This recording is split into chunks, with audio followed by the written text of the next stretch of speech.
Hello, everyone. A very warm welcome to another exciting episode of Psychology Talks. And today we're going to discuss about how you can achieve peak performance. There is a lot of things going on. A lot of people actually trying to do a lot of things at this simultaneously, right? Because they want to achieve so many things in limited or short time. And people think that they can do multitasking, they can do a lot of things together, but that is not how you can actually achieve peak performance. If you want to achieve optimal level of your performance, you need to know how your brain works. There are lots of studies, and you can just see like there was one study by McKinsey.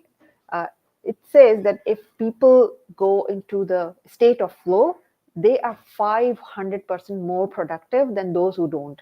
So there are ways you can achieve that level of productivity and effectiveness when you use your mind in a proper way. And to discuss this, I am so honored to have Dr. Carlos Garcia with us today, and he is a renowned clinical psychologist. He's a coach, he's an author, and a speaker, and he has dedicated himself to helping other individuals unlock their potential and achieve peak performance.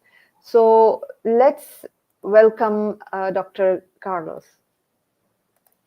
Welcome, Dr. Carlos. Thank you so much for joining us. Hi, Ambreen. So lovely to be here with you. Thank you for having me.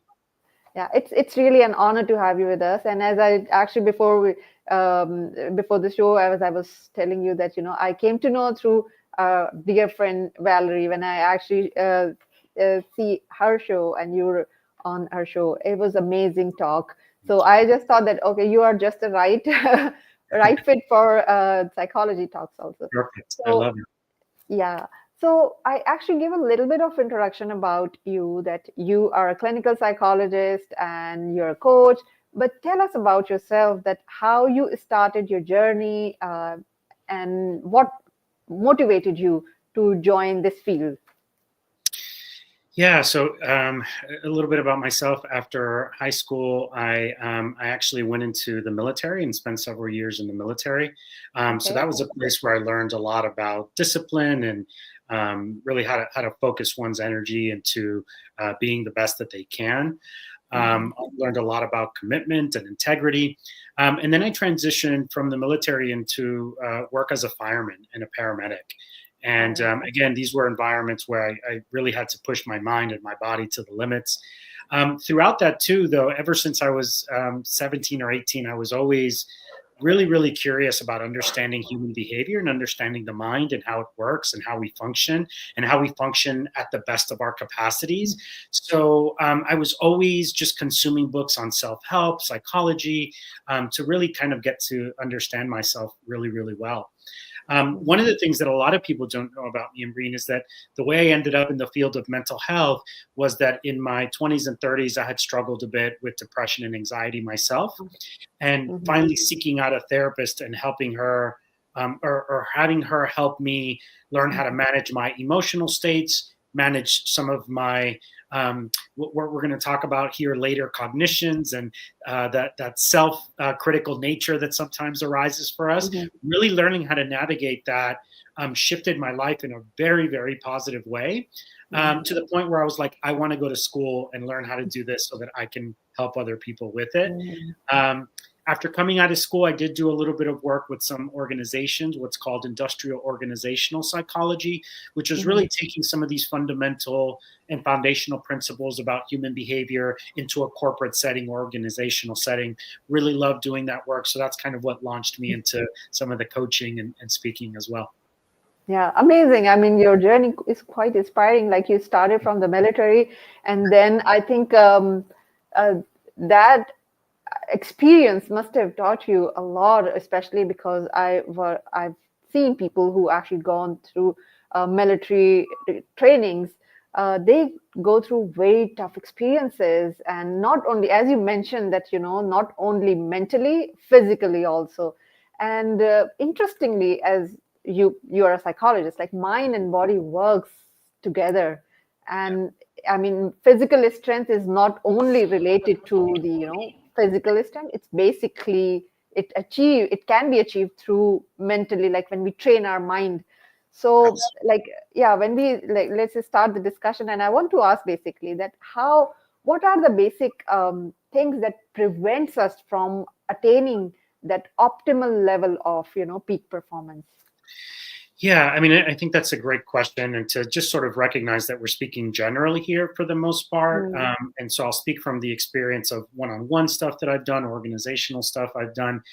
To be honest, the greatest barrier we will ever face is ourselves, right? Yeah. The limitations of our own mind, the limitations of our own beliefs, the things that we often feel we're not capable of dialing into or doing in our lives. So, one of the experience that the military, but I think just all really tough challenges in my life have taught me is that they have shown me what my capacity actually is. And that my capacity is always much greater than what my mind tells me it is. And so I think that often we are our biggest barriers, the places where we limit ourselves. We have to acknowledge too that a lot of us, it isn't that we're intentionally limiting ourselves. We need to acknowledge that for most of us, by the time we're 8, 9, 10 years old, we've been deeply wired and conditioned by the environments that we grew up in. So what did our culture tell us about our capacity, our capacities? What did our home environments and our parents or guardians tell us? What did our schools tell us about that? So one of the examples I use, because I think you made a really great point on Breen, that it's not just about the mental, it's also about the body, but it's also about the emotions. Yeah. And so as a young Hispanic man growing up in a society where I was told not to feel my feelings because those were weak, I didn't learn how to manage and regulate emotional states well, because my whole society was telling me that wasn't a part of me that I should look at or acknowledge. So later on in life, when I'm being challenged by hard emotional experiences, I don't know how to navigate them well because I don't have the tools, right? Yeah. So, but to answer your question, I think oftentimes it's the limited capacities that we put on ourselves that get most in the way. Yeah, you mentioned that that society and the parents and the schools, these are the pressures, or basically the way they actually. It's not that intentionally they do it, but somehow the impact the person takes on themselves is shape them to create some limiting belief. Right. So, I mean, I want to ask that, like these limiting beliefs are somehow not easily identifiable, right? If like someone has it, even like if I have it, it's kind of my nature, it's kind of my habit. And I'm not even aware of it, that, I am capable of this and I'm limiting myself. So I want to ask that how to identify ourselves that, are these beliefs limiting us or are these empowering us? Yeah, so let's talk a little bit about these limiting beliefs. And I think if I give you a little story and the audience a story of how these beliefs sometimes happen, usually people can connect to it a little bit more. Yeah. Okay. So here's a story of a child going to eat with their parents or their guardians, and they go out to eat every week. And on this particular week, this young child was told, you can order whatever you would like to eat. So the child gets to the restaurant, sees something that they like. And I use sort of our American culture here between a pizza and a burger. So the child sees a delicious pizza and says, I want to have some pizza, right? And then one of the parents chimes in and tells the child, are you sure, dear? Why don't you get the burger? That's what you normally get. So the child stops and thinks about it for a moment. Right? But then the child says, no, I'm going to stick to my decision, the pizza. And so the same parent, just checking in, being a loving parent, dear, are you sure? What if you don't like the pizza? The burger's what you always get. It's sort of the safe bet. So the child stops and questions again, thinks about it, and says, no, the pizza. And then right in that very moment, the other parent chimes in and says, we're not getting the pizza. It's too big. You're not going to eat it all. It's going to be a waste of money. So the child says, okay, I'll get the burger. Right. Now, my friend, in the grand scheme of things, no one would see that as a very critical moment, or definitely not a traumatic moment, or something to even pay attention to. But my question to the audience is, in that moment, what does that child believe about their ability to make decisions? Yeah. Right? Maybe I don't make good decisions. Maybe I need to check with other people before I make decisions. Now, why is this important? Because one of the things we know is that parenting is pretty consistent over time.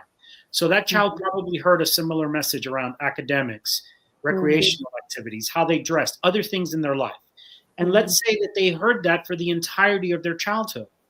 This is Mhm. a message that is being unconsciously Yeah. conditioned, right, into her mind or his mind. Yeah. This is the child that, as they grow up, do you imagine that they start to doubt themselves, their feelings, their decisions over time? Mhm. Yeah. Yeah. Yeah. It impacts their self-esteem. It impacts their confidence. It impacts the kind of decisions that they make, the kind of fear that they choose to step into or not step into, the kinds of Mhm. risks that they take. But if you ask this child later on in adulthood where that programming comes from, they won't be able to tell you because they don't Yeah. have a conscious understanding. So that goes back to what you were saying. A lot of these limiting beliefs we're not clued into or dialed into because we've never actually taken the time to reflect on what were some of the truths that I took on in my adult life that are maybe no longer serving me. So how do we know that they're there? Yeah. Yeah. Oftentimes they're going to be creating a lot of tension in our lives, either Yeah. psychologically or emotionally. Yeah. It's going to be a constant state of friction or tension where we're like, why is this not connecting? I know that I'm driven. I know that I'm motivated. I know that I'm a passionate human being. Why do I keep limiting myself by these certain belief systems that I keep carrying around? Yeah, yeah, I think that's very good. I love the way you actually explained it, that how society condition us, or how like parents or like adults condition us to think in certain way. I mean, it's not, of course, it's not intentionally, Yeah, but somehow it does affect us. That that they actually tweak the thinking, and they actually force the child or people around them to actually think in certain way. So one thing that what like, of course, as a parent, we do allow our kids to actually think differently, but most of the time as a society, or even like there is a lot of peer pressure also, like if mhm, you speak out, if a person speak out, if the person actually appears a bit different, they usually they become the target of all the harassment, all the criticism, right? And in that moment, the person who has the belief that they can do it, but their belief is also, they tend to criticize themselves, because the way people, they are getting the criticism outside. So what do you recommend, that how they can actually uh, take this kind of heat from the society, how they can take the resistance from the society and still believe in themselves? yeah, that's a great question, and I'll use myself as an example to illustrate. So I grew up always feeling very curious, like I always wanted to learn things, touch things, climb things, what would be considered like pushing the limits, right? So as a child, I was seen as too much. I was seen as overly energetic. I was seen as problematic because my environment was telling me that my curiosity to grow and learn was making other people uncomfortable, right? Get Yeah, down from there, you're going to yeah, hurt yourself, right? It was yeah, creating fear for my mom, for example, yeah, right? um, but if we really think about it, um, many of us can probably relate to some time during our upbringing or our teenage years, or even as adults now, where society and other people's fears are trying to be imposed on our capacity to grow and learn, right? On our yeah, capacity to push ourselves, on our capacity to be better, on our capacity to shift our mindset into a place that feels more aligned with what we want our yeah, purpose to be in the world, right? yeah. So I think one of the things that we need to get past Mhm. is um, really honoring what feels purposeful for us, and knowing that a lot of times that might not necessarily create comfort for the people around you. And, I always tell people that come to work with me, right up front, one of the things that we may need to be aware of is that as you're stepping into your growth, as you're becoming a better person, whether that's mentally or Yeah. behaviorally, or, as you're stepping into a new version of yourself, just know that some people may not be willing to come along. Yeah. And we just have to be okay with that fact. Yeah. Right? Yeah. That friends may not understand, that family may not understand, but we have to come back to what's in our heart. What is driving us from that deeper place within us, our gut, our intuition, whatever that place is, we need to listen to that, knowing that there just may be some people in our lives who may not align, right? And that's Yeah. really hard when we're talking about cultural norms and expectations and things like that. So I think ultimately it's up to us individually to decide where are the places in our lives where we want to step into that discomfort to grow, and Mhm. where do we need to find a balance to honor our family, or our society, or any of those other groups. Yeah, absolutely. I mean that's easier said than done because of course it's so difficult when you want to go and go your way against the flow, against your culture, against your society. So definitely it needs a lot of courage. So Yes. if we, of course, it does need a courage.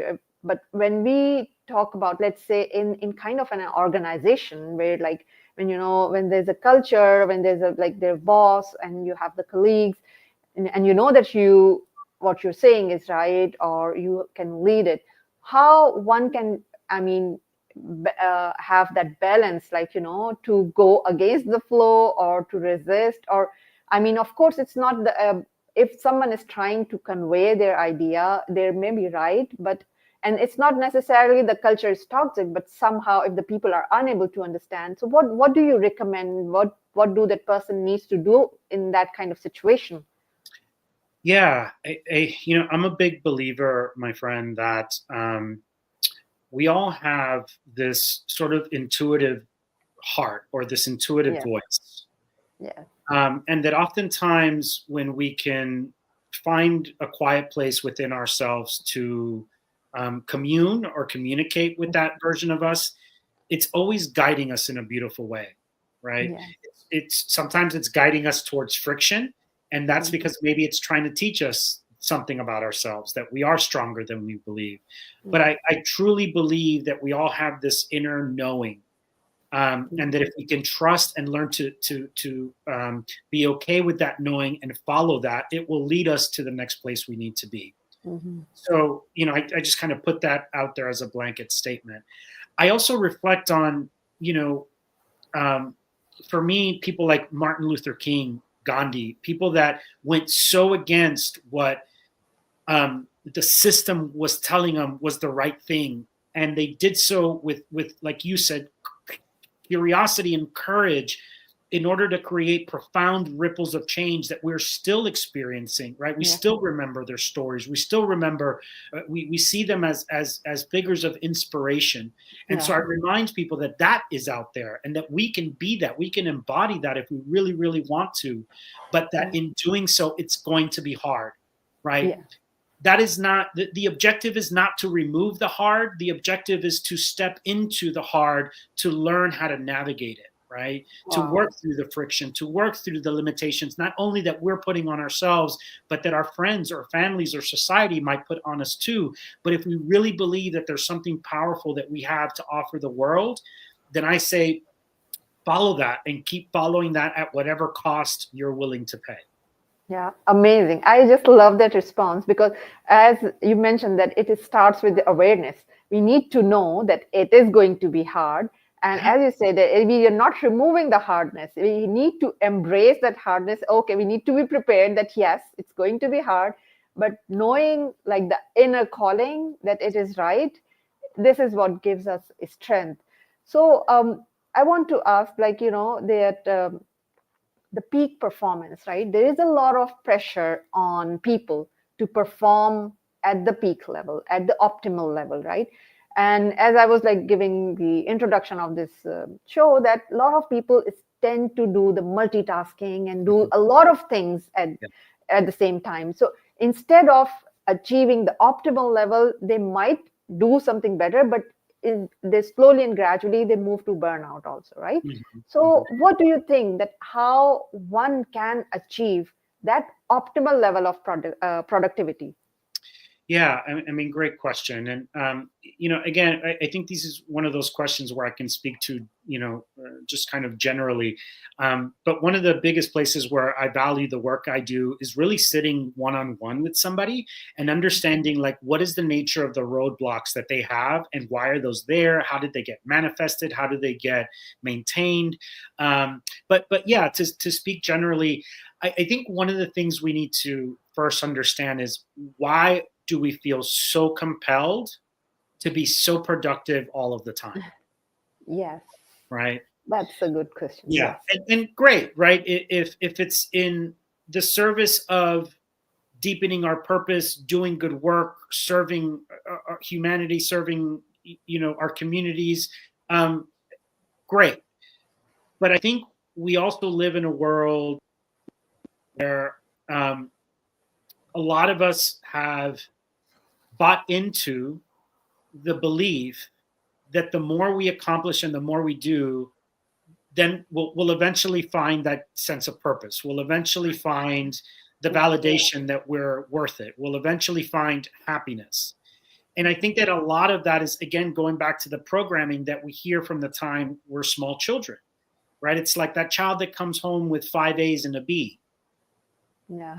And where do we put the emphasis? Is like, you need to be better. You need to be better. Yeah. You need to be better.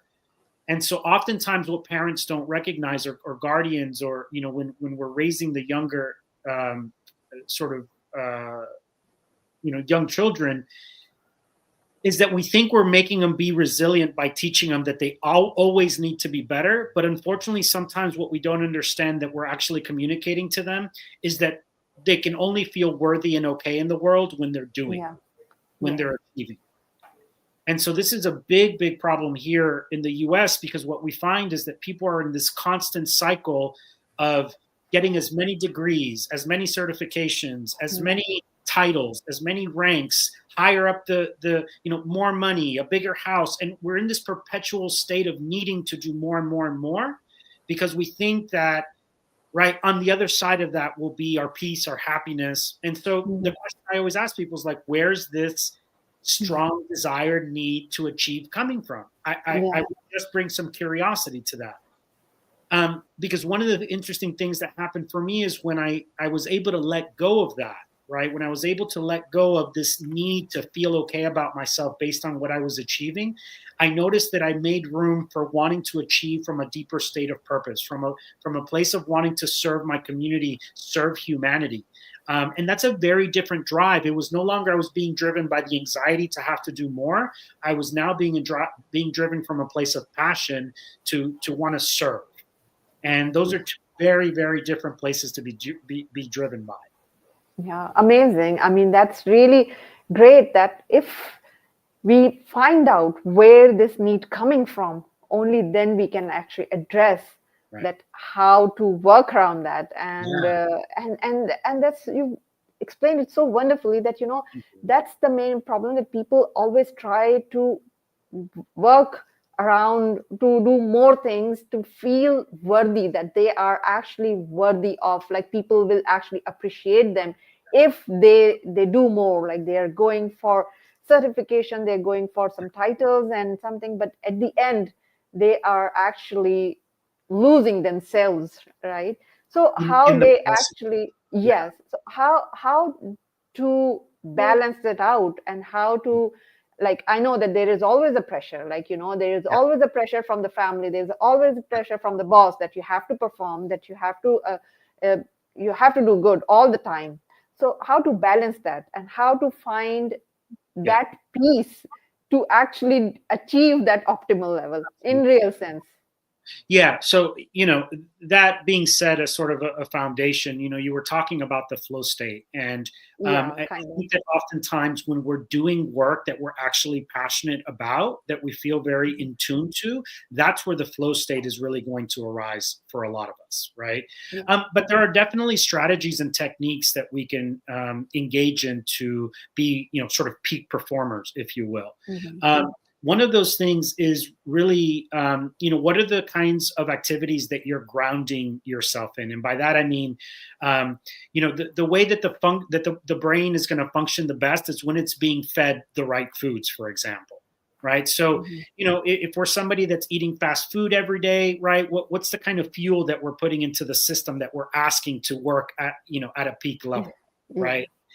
Are we getting proper sleep? Are we getting proper rest? Right. In a society, again, where it's go, go, go.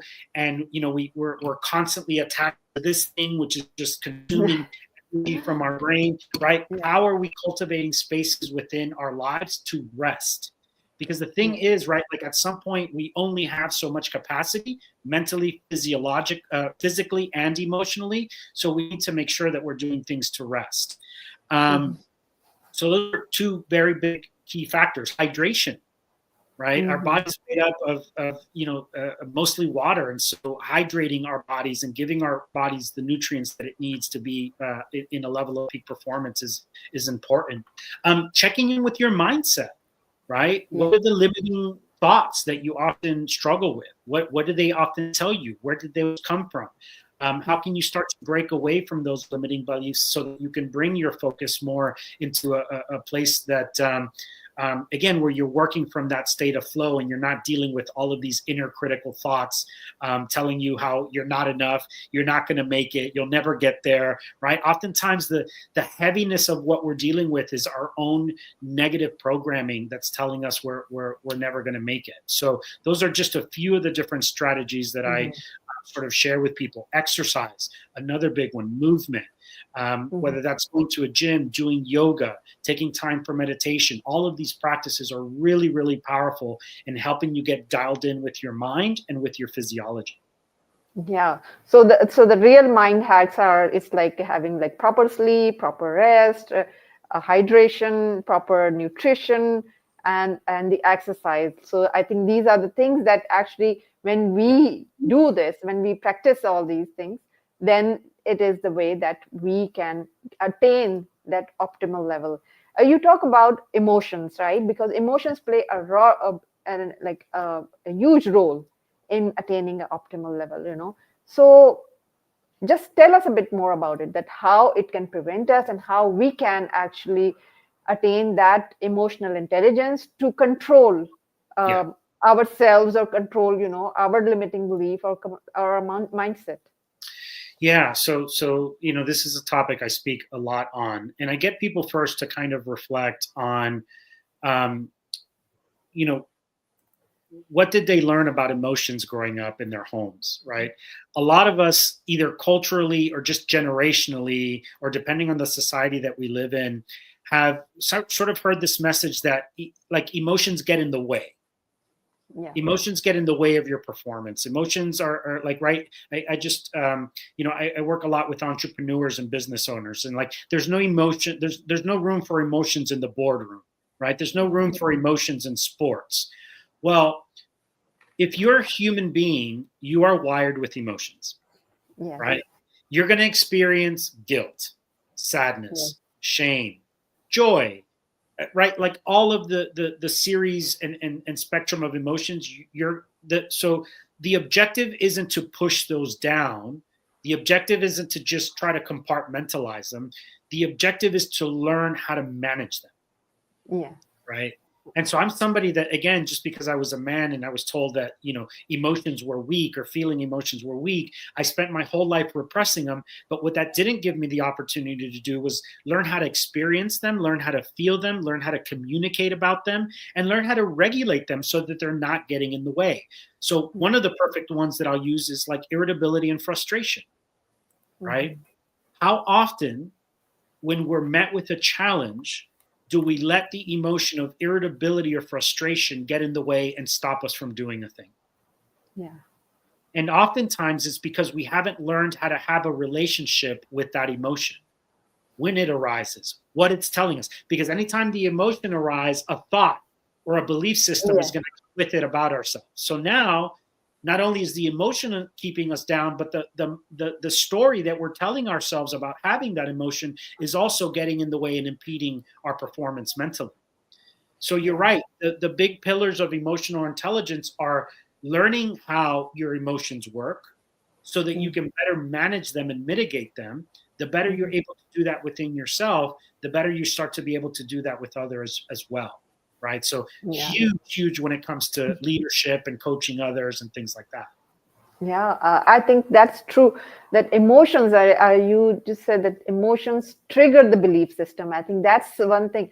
And I think that is very critical. Like, when anything triggers a person, that emotion, maybe especially the anger and jealousy are the emotions which are very powerful, right? Yeah, And if we are unable to manage, it can ruin everything. But absolutely. the thing is that these emotions are so powerful that sometimes people are unable to actually control them, right? Because when those emotions arise, they are in the state of hyper, right? It's like the entire physiology change, and they lose the ability to think. So how do they manage those emotions, like when they get triggered? Yeah. What do you think? How, I mean, it's easy to, like, say that this is important, and when we are calm, we can just say a lot of things, that it's good that we can do the we can when we feel angry, we should not react like that. But when it's happening, when those emotions are boiling, it's very difficult. So how we can control our emotion when it's happening? Yeah. Yeah, I think one sort of acknowledging, right? Like, even if we look at the brain, the part of our brain that evolved to process emotions evolved before the part of our brain that allows us to mitigate the emotions, the prefrontal cortex, which Yeah. helps us with planning and organizing and Yeah. managing, right, emotions. And so just kind of knowing that those are there. But I think the first step is to develop an understanding of how your emotions in particular work, right? Yeah. And so, like you were talking about, sort of like jealousy or rage, or right. Um, so here's a perfect example. I happen to grow up in a home with pretty critical parents. They're just highly opinionated, and like nothing I ever did was okay, or it should have been done the way they needed me to do it, or right. It was just a lot of criticism. So later on, when I was in the military or working for other organizations, I often experienced feedback as Yeah. criticism, feedback that was coming from a very sort of helpful and good place. And so, what happens if I'm experiencing something that you're sharing with me as criticism? What am I going to do? Yeah. I'm going to get Yeah. defensive. I'm going to, I might put up some walls. I might, right. And so, I'm not truthfully dialing into what you're trying to share with me, because my perception is that you're trying to be critical. And that comes from understanding what my programming is. So Mhm. that's the first step to learning how to manage our emotions, is to listen to the story that we're telling ourselves about the emotion arising.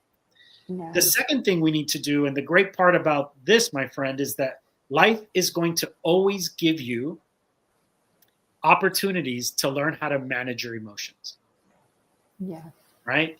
Things are going to be frustrating. You're going to deal with disappointment. You're going to deal with relationships that sometimes fall apart, or people that let you down. And so the world will consistently give you opportunities to see how your emotions arise, the stories you tell yourself about those situations. And that's the perfect thing, right? Like, work with that, Yeah. right? And just as an example, like, the more I'm able to manage my frustration, right, which for me comes through a lot of meditating, noticing how my mind works, when I'm in an interaction with someone else and they're elevated for whatever reason, or we're trying to, resolve an issue or a problem, I'm not frustrated. I'm Mhm. not angry. I'm not feeling judgmental.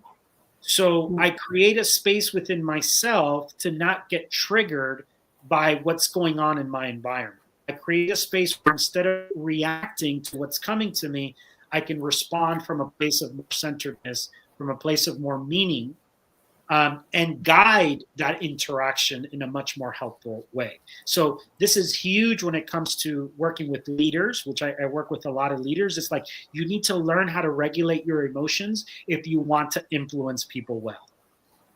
Yeah, absolutely. And I love the way you actually said, and I think that Con he is also sharing that, in my opinion, negative emotions are true source of power. If we know how to manage and harness them, well, it's Yeah. nuclear power to fuel our growth. And Oof. I also love that. Yeah. Yeah, Yeah. that you mentioned that these are an opportunities. Like a lot of people say that these are the setbacks, these are the challenges, but you said that it's opportunities, which is actually, I really love it, that uh, these are there for a reason. I mean, whenever like there is an event or anything undesirable happen, instead of labeling them that it's a disappointment or like reject or setback, we can Yeah. actually just label them that is it's an opportunity. It changes the entire mindset, the way we react to them and respond to it. I It just love it. changes everything. Thank you so much for saying this. This Yeah, whole podcast today is about growth mindset. If there is yeah, nothing else you take away today from this conversation, the moment you're able to shift your mindset, yeah, looking at all of the things that are hard, things that are struggles, things that are detriments, things that are resistance in your life as a problem, when you're able to shift from this is a problem to this is an opportunity, that's what growth mindset is all about. Because you start to welcome it in as the sandpaper, as the thing in your life that's going to teach yeah, you how to work through that. And there's this post-traumatic growth that a lot of people, a lot of us know about post-traumatic stress, but we don't learn about post-traumatic growth. And post-traumatic growth is the ways that we learn through the challenges and traumas and hardships in our life to be better emotionally, psychologically, and to just be better humans as a result. So we use the hard things in our life to lean in and build our capacity, build our resilience, so that next time that happens in our lives, we're wired in a very, very different way. yes, yes, absolutely love it. So I know we can talk about it a lot. I mean, because and you are sharing such wonderful insight that I really want to just keep on Yeah. going on and on. But unfortunately, the time is limited. So before we actually end our show, what one parting advice would you like to give our audience today? Yeah, I think it's right. Continue to work on yourself. That's something that we almost kind of come into the world wired with a deep sort of purposeful desire to grow and to expand and to learn, and just kind of keep listening to along your own journey and along your own life, like where's the universe asking you to shift and change, right, Yeah, in the service of bringing the best version of you to the world. And if you just kind of hold that as the pillar of change for you, and trusting that, like, yes, life, God, the universe is going to keep just giving you the things you need to be better, to refine yourself. Keep trusting that, and keep just taking one step and putting it in front of the other, and we will eventually arrive to that place where we're starting to feel more whole, more driven, more successful. yeah, absolutely. I just love that. It's, I think it's, we need to take it as a journey, and we need to take it like, everything is happening. Sometimes, like we do, like we need to give ourselves a grace also to commit mistakes and fall back, and it's okay. I mean, that's one thing that is we need to realize, that it's a journey and we will face all these things. It's meant to happen, but the only thing is just we keep on, as you said, that we keep on evolving, keep on growing, keep on learning from this, and that's the only way we can actually grow and achieve the best level of ourselves, or we can say the optimal, like, optimal performance, optimal productivity. It's just the way we define ourselves, it can happen. So that's wonderful. Love that. That's the, Yeah, the ultimate performance hack. There it is. absolutely, absolutely, that's true. So, how people can reach out to you? What is the best way? Yeah, so people can find me on LinkedIn. I do post a lot of content on Instagram as well, Dr. Carlos Okay. A. Garcia. Oh, Um, okay. yeah, and so I'm actually working on a new website, drcarlos.com. And Okay. that'll be up in the next month or two, and people can find me on there. For any sort of speaking engagements, my book will be on there as well. Okay. Anybody who's interested in reading my book, it's Oh called yeah. yeah. So I recently wrote a book inviting Wow. sort of corporate America to look into some of the things that we're talking about, and maybe use the skills of therapy to evolve as leaders. And so it's called The Unseen Journey: Awakening Curiosity and Trust in the Corporate World, and that's on Wow. Amazon if anybody would like to see that there. Oh yeah, sure, sure. If you can share the link with me, I will post it on the comments. I couldn't find actually on your profile, so Yeah, otherwise I would have posted. But do share the link maybe after the yeah, show, so I can post it on the comments, perfect. and people who are watching it as a replay, they can just check this out. And even when I'll post on my podcast channels like Apple and Spotify, they will actually get to know about this. Amazing. So, anyways, thank you so much for joining us and sharing your wisdom and insight. I loved our discussion, and there are lots of very good comments by a lot of people. And thanks to Barbara for joining. She's a wonderful friend, and so many others like Sherry and Ikrar and Key Reeves and Monday Matthew. So many people. Thank you so much for joining, sharing the comments. I was sharing your comments on the screen so people can read, and we were also reading your comments. Thank you so much for joining. Thank you.